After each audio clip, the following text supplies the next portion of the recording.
ఇంట్లో మీరు ఎప్పుడైనా ఉడిపి హోటల్ స్టైల్ చట్నీ చేశారా? చాలా చాలా బాగుంటుంది. అవును, మరి మీకెలా తెలుసని కూడా డౌట్ రావచ్చు కదా. నేను ఒకసారి ఉడిపి హోటల్ కి వెళ్లి అడిగి మరీ తెలుసుకున్నానండి. టేస్ట్ మాత్రం ఎక్సలెంట్ గా ఉంది. వెంటనే మీకు కూడా షేర్ చేయాలనిపించి వీడియో షూట్ చేశానండి. ముందుగా ఒక కప్పు పల్లీలను డ్రై రోస్ట్ చేసుకోవాలి లో ఫ్లేమ్ లోనే.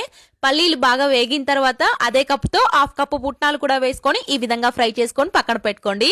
అదే పెన్ లో మళ్ళీ కొంచెం ఆయిల్ వేసుకొని ఆవాలు, జీలకర్ర, కరివేపాకు వేసుకొని మీ కారానికి సరిపడా పచ్చిమిర్చి కట్ చేసుకొని వేసుకొని ఈ విధంగా ఫ్రై చేసుకొని పక్కన పెట్టుకోండి. ఇప్పుడు మిక్సీ జార్ లోకి ఫ్రై చేసుకున్న పల్లీలు, పచ్చిమిర్చి అదే కప్పుతో ఒక కప్పు పచ్చి కొబ్బరి ముక్కలు కూడా వేసుకొని కొంచెం చింతపండు, కొద్దిగా అల్లం ముక్క, సరిపడా సాల్ట్ వేసుకొని ఒక్క తిప్పు తిప్పి అలానే ఫ్రెష్ కొత్తిమీర కూడా కొద్దిగా వేసుకొని మీ చట్నీకి సరిపడా వాటర్ ని కూడా వేసుకొని మెత్తగా గ్రైండ్ చేసుకోవాలి. అలానే మీకు చట్నీ పల్చగా కావాలంటే కొంచెం వాటర్ ఎక్కువ వేసుకొని కలుపుకోవడమే. తర్వాత తాలింపు మంచిగా వేసుకొని కలుపుకోవడమే. ఏ టిఫిన్స్ లోకైనా సూపర్ ఉంటుందండి. మరి వీడియో నచ్చితే లైక్ చేసి మీ ఫ్రెండ్స్ కి షేర్ చేయండి.